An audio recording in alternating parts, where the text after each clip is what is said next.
Então, na atividade 1, nos diz o seguinte: no plano cartesiano abaixo, marque os seguintes pontos. O primeiro ponto é o de coordenadas 5 e 7. O elemento referente ao x é o que vem primeiro, então sempre que você for analisar ou registrar ou marcar um ponto, né, no plano cartesiano, você precisa lembrar que esse primeiro elemento, esse primeiro número, ele refere-se ao eixo x, que é o eixo das abscissas. É até importante e legal de você começar a familiarizar com esse nome que vai aparecer bastante, eixo das abscissas, ou seja, o eixo horizontal. E o segundo elemento, o segundo número, referente ao eixo das ordenadas, o eixo vertical, que é o famoso eixo y, beleza? Aqui, ao marcarmos o ponto, é a projeção. O que é a projeção? Você parte do eixo y no número 7. Você parte do eixo x no número 5. O encontro entre essas duas projeções é onde é que vai ficar o nosso ponto, a nossa coordenada referente ao ponto A. Ponto B, menos 2, então você no eixo x vai lá no menos 2 até o 5 no eixo y, beleza? Ponto B. Ponto C, lá no menos 4, ó, no eixo x, menos 4 é negativo ou positivo? Negativo, então eu sei que vai para baixo. Menos 5 no eixo y, marquei o ponto C. O ponto D, vou lá no 3, no eixo x, ó. Aqui do 3 eu sei que é para baixo porque o valor do y é negativo, menos 6. Então, o ponto D ficaria mais ou menos aqui. Já o ponto E, eu sei que no X ele está no 4 e no Y, 0. Então ele não vai a lugar nenhum, ele fica aqui mesmo. Por isso que o ponto E é em cima do eixo X. Já o ponto F é 0 no eixo X, então eu começo aqui no 0 e no eixo Y menos 2. Então ele vai descer menos 2 e o ponto vai ficar aqui. Já o último ponto é o ponto de origem, 0 e 0, que é exatamente a interseção entre os dois eixos, ou seja, onde eles se encontram, ok?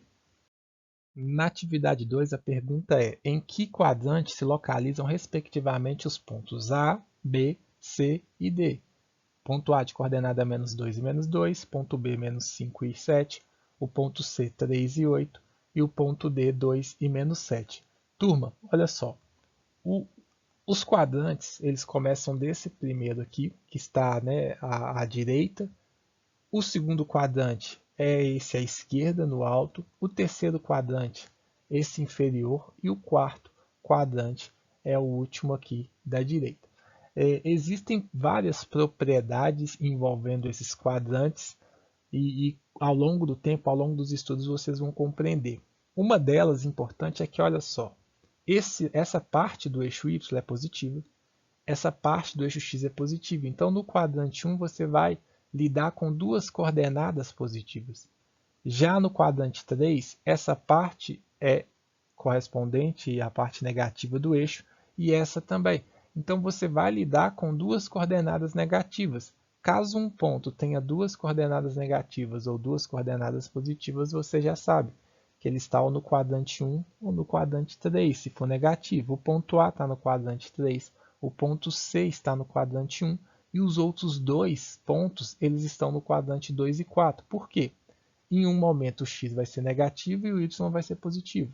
E no outro, ao contrário. Vamos ver isso direitinho aqui. Ponto A, menos 2, olha só, eixo x menos 2, eixo y menos 2.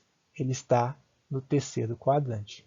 Ponto B, lá em cima, ó, menos 5, né, no eixo x e 7 no eixo y. Está no alto, quadrante 2. O ponto C, ele está aqui, ó, 3 e 8, primeiro quadrante. Ambos, né, as coordenadas aqui, ambos os elementos positivos, primeiro quadrante. E por final, o ponto D, que você pega o eixo x, ele é positivo, então está aqui, ó, 2, e o eixo y negativo, menos 7, o ponto D está aqui embaixo, ele está no quarto quadrante. Belezinha?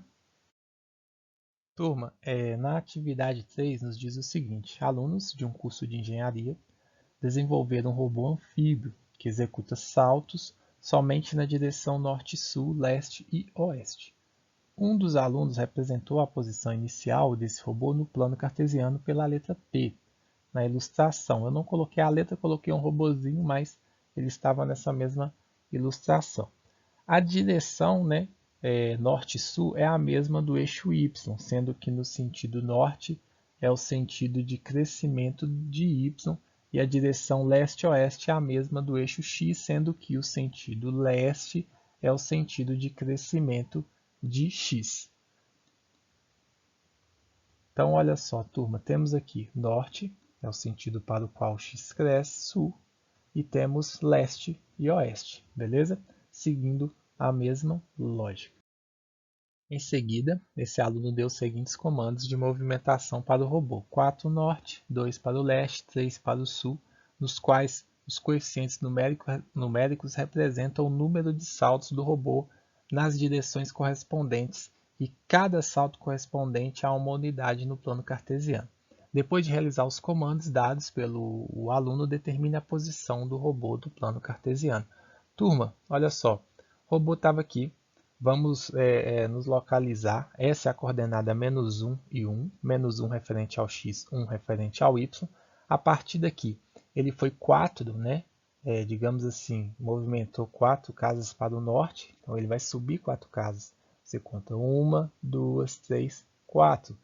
Ele parou no segundo momento, que é menos 1 e 5. A partir desse momento, ele foi 2 casas para o leste. Então, ele foi 2 casas para a direita, parou aqui no ponto de coordenada 1 e 5, que é nesse terceiro momento, e ele foi 3 casas para o sul, ele deu um salto, né, de 3 casas para o sul.